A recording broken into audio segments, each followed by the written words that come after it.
Yeah. The young side, it's all the young. It's a tree. Yeah. Yeah, they blew that stuff out and they started all that on.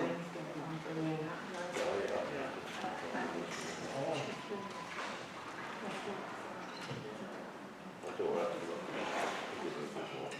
I'm taking it again for you.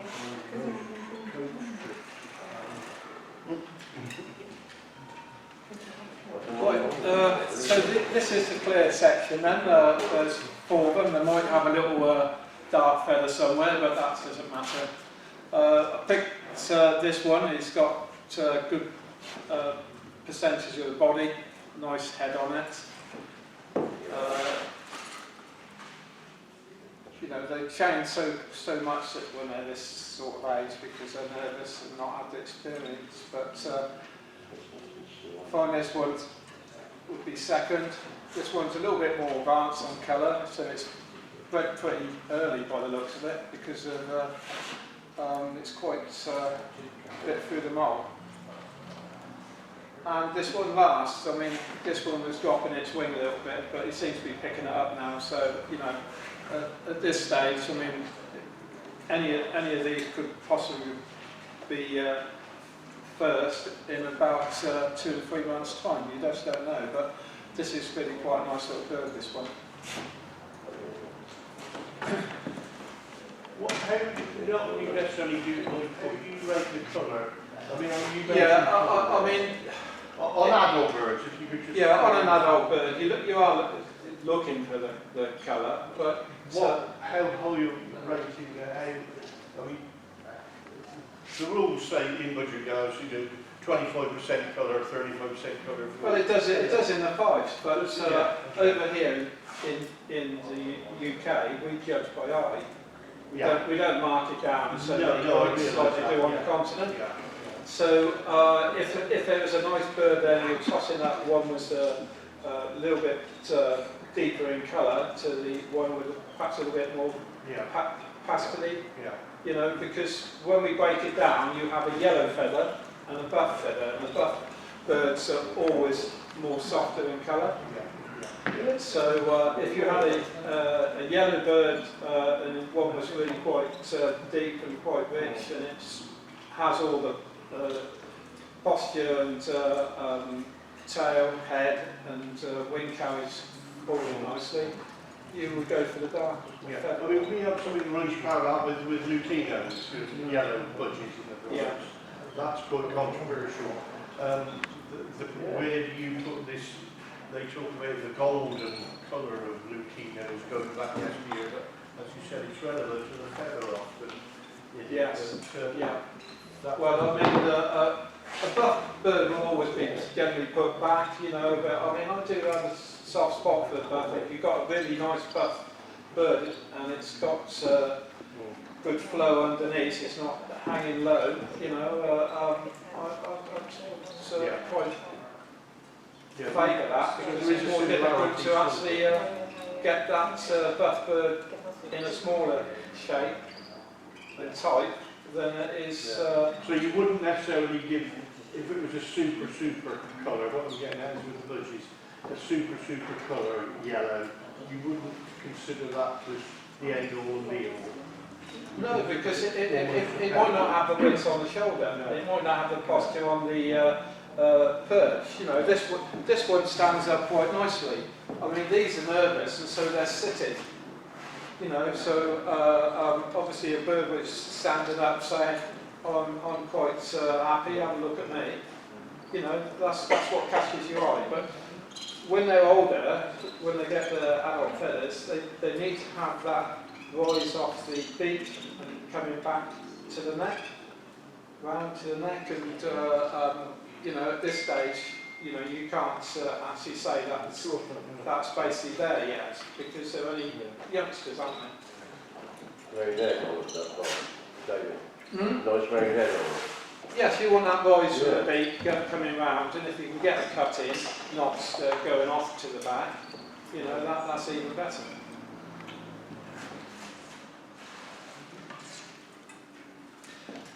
Now this one we would say it was a 10% bird because it's got just a little marking on the side of the head, you know, so what the 10% means is what it says, 10% of the actual body and head, so the markings can't be any greater than that, otherwise they would go into the next class, which is variegated. If it wasn't a 10% class, it would Go go into the variegated. Yes, yeah, variegated, yeah. I mean, it's only, what's it been, over that last 10 years? Yeah. You know, that we've broken it down and make it easy in the variegated class.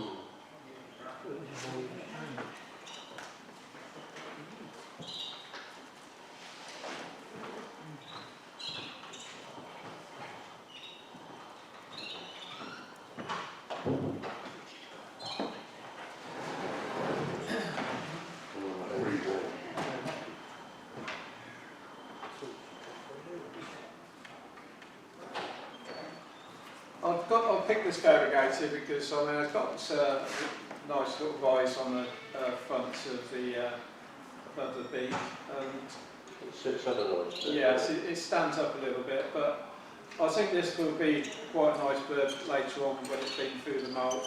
It's can totally change the opposite direction of what they are. Plus, you know, they are nervous. It's probably the first time they've ever been out, and they say, "What am I doing here?" You know, all these people looking at me, and so it's a good experience. But you know, they don't want to stand still.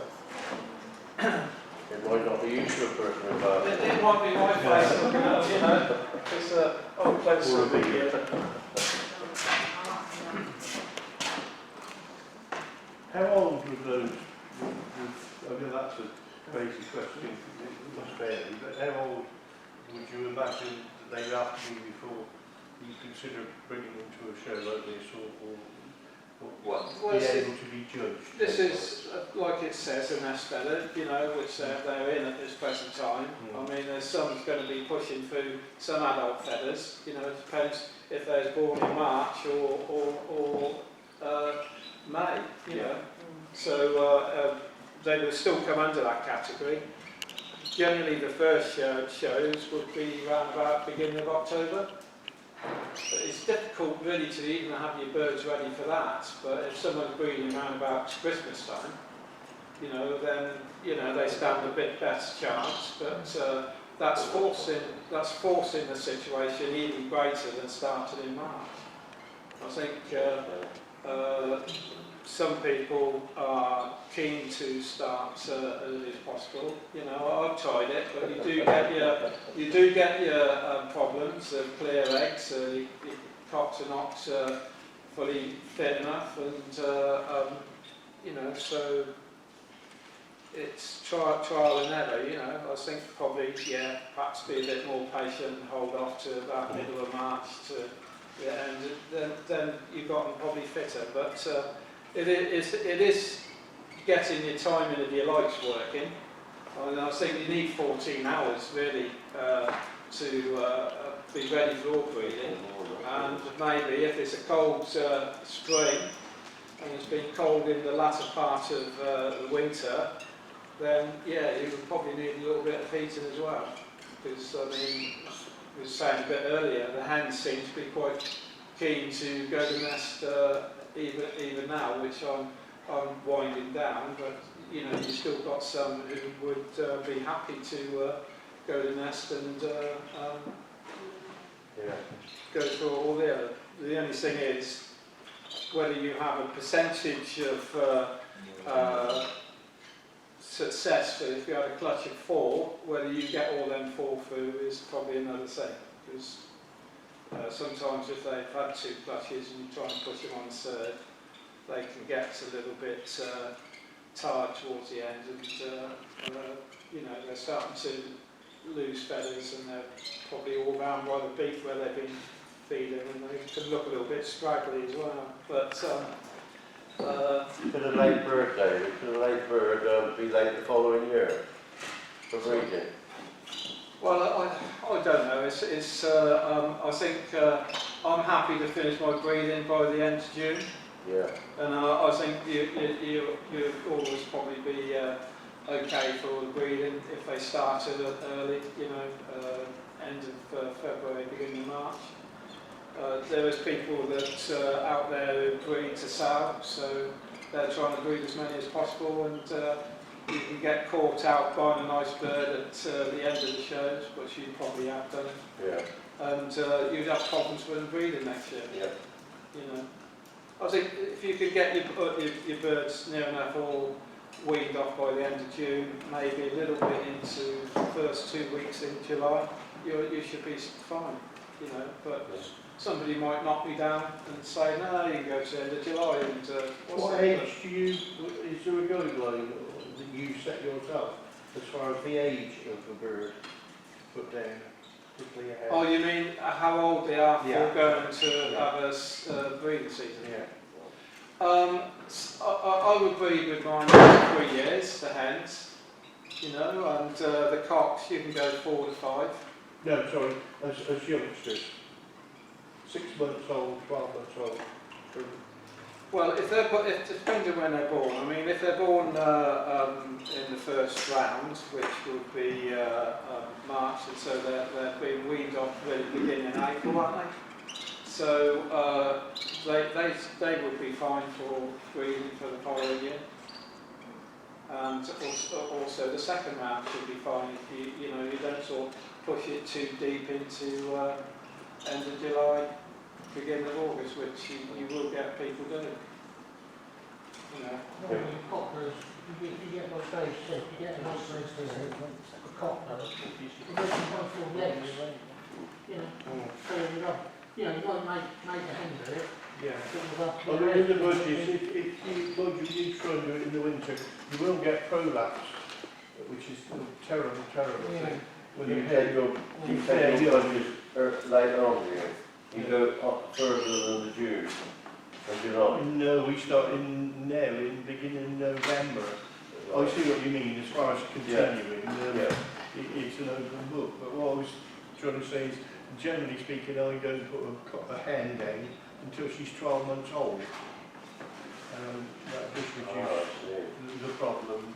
So if you breed late, then we would use that, but a lot of people wouldn't breed with there. Well, if you've got a bird, say, Canaries probably be about 10 to 11 months old, aren't they, when they get down to the next year?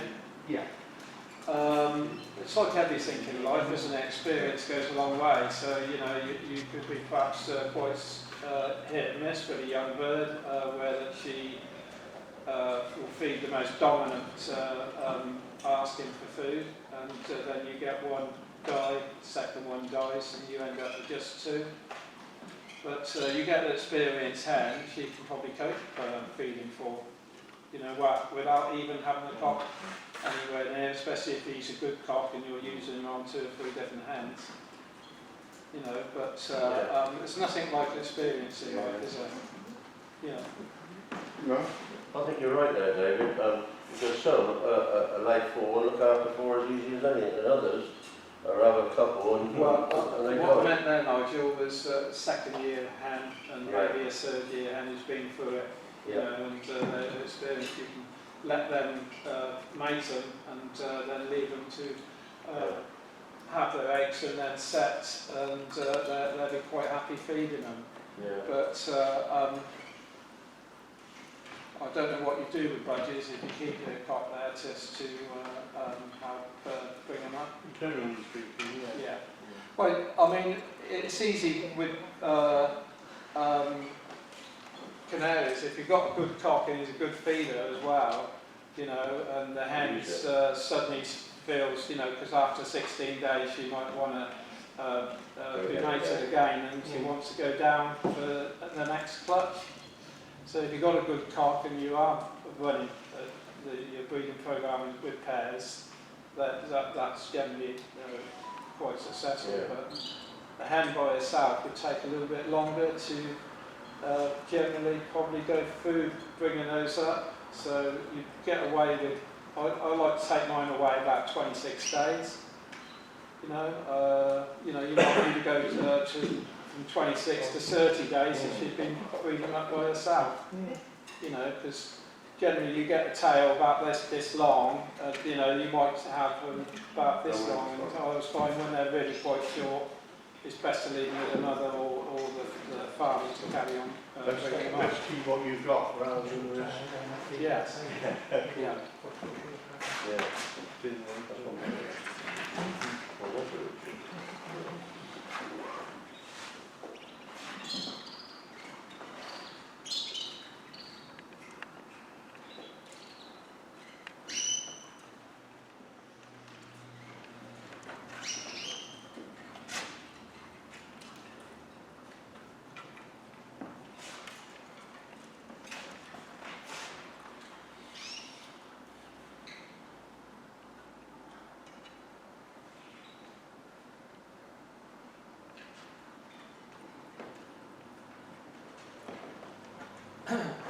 Well, this one here, which I'll put first, is going to.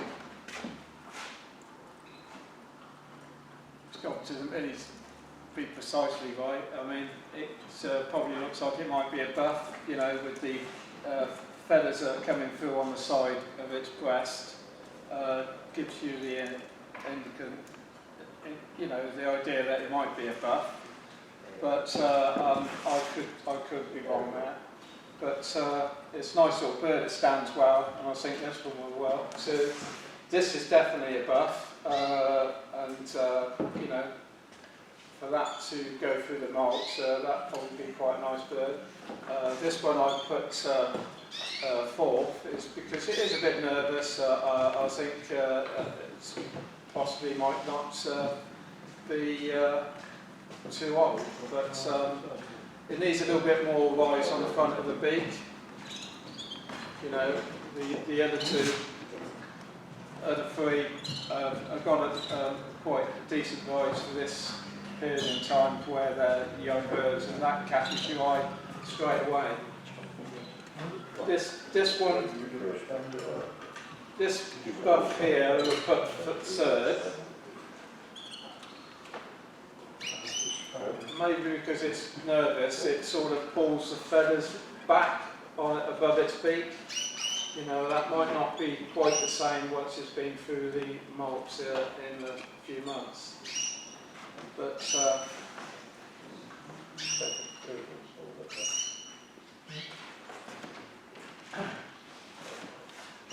if that does turn out to be a buff, that would be quite a small buff, which I'd quite like seeing them. I don't like seeing big, bulky, long buff birds. Whether this can happen.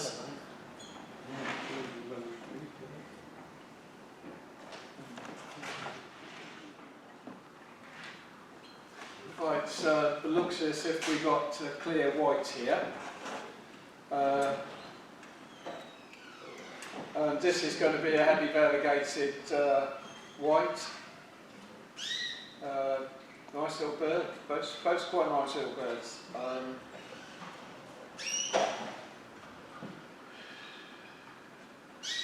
See, what I tend to do, I don't know about these, I tend to put, if it's got any cinnamon in with it, I put the ring on the left leg.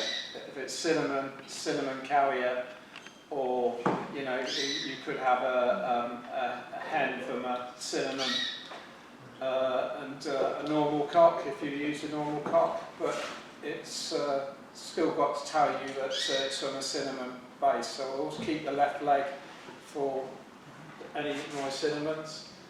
This one, if it was in my bird's room, I would tell me that it's a normal bird because I've got the ring on the right leg. But they're both going to be quite nice. White can take a little bit longer coming through than normal, but the way this is standing, this is really going to be a nice bird. Quite like it. Got a nice head on it. Nice rise in the front of the beak. The wing carriages come back to back of the tail and sits nicely. It's stands up as well, which you want. You don't want a bird to be nervous and sitting, as you might say, on its backside.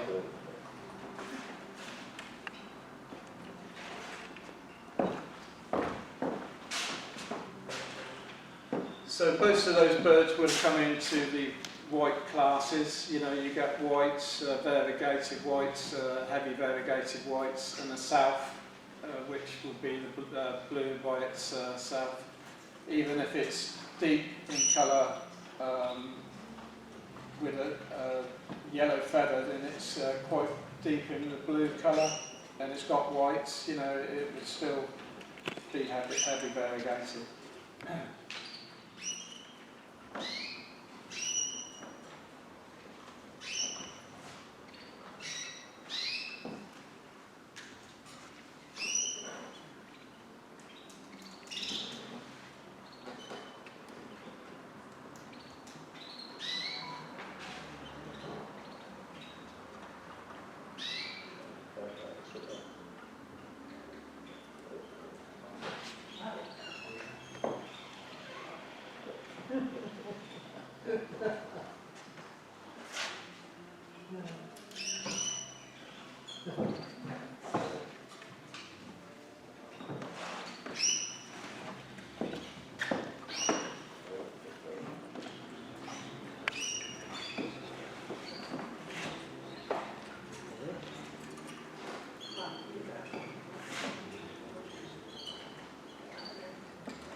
And all birds are Borrowed, these are borrowed birds, you know.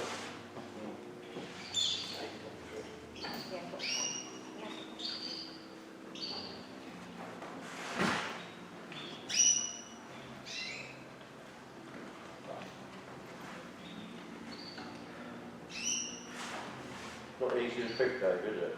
No, quite nice little birds, to be fair. You know, I can lend you my glasses. they obviously they keep changing. Sorry? I can lend you my glasses. Well, you're glasses. It's not easy to pick. So you could select one of these, and then 5 minutes later, you know, one of the other ones are looking. Yep. But saying that, I mean, that can happen when they're through the molt and in a specialist show. You know, you can do the same thing. I'm going to pick this heavy variegated. I think it's really quite a nice bird, and I think it's showing good potential because it's not nervous. It seems to want to show itself. I do like this little heavy variegated white. I like this south. Yeah, that's nice. Clear is nice. Variegated is going to be nice. But I think for this evening, I'm going to pick this one as the best of. The reason I picked this is because it's a typey little bird. It's got plenty of wits, even at this early stage of its development. With the trainer as well, that's just going to stand up and say, look at me, I hope, for the person that owns it. It's got a nice head, hasn't it? Yeah, you know. I think just obviously get a little bit of experience of shows behind it. And it wants to stand up, which it does at times. But now it's by itself, so it might start sitting back on its legs. Do all But, nice current bird. Europoids have to be run? So I Do currently, they have to be I run? don't think there's any specification that they have to be run. You They can don't. put them in a show with no ring on. No? But I personally, if a bird was put in the show and I was judging, I would back set it Okay. because I like to see the ring on the bird. You Would know. they accept it then, without a ring on? Yeah. Yes. How could you tell the year then? Well, Just one thing for the you back. can put adult birds in quite a few shows where they don't specify young birds, so you can't do that. But I do like to see a ring on a bird. You know, be fair. We haven't seen any. Years ago, I believe, that there was a lot of birds that weren't ring. I have heard people say they don't ring them because when the hen's cleaning the nest out, she obviously, if she comes across a run bird, she will throw it out. Well, that's mostly in That's closed the- rings, isn't it, Bob? Pardon? That's mostly closed ring birds. You know, I would personally not ring a bird until it's nearly weaned. Ready, yeah. You know, because I did do that many years ago, and the hen didn't like the ring being on the young bird's leg. And So they're she not pecked closed away rings? at it. They're not closed rings? No. Oh. I don't think it is closed. I mean, I haven't. Yeah, It looks as if this is a split ring. So I favour them myself. I don't. I'll give you a ring.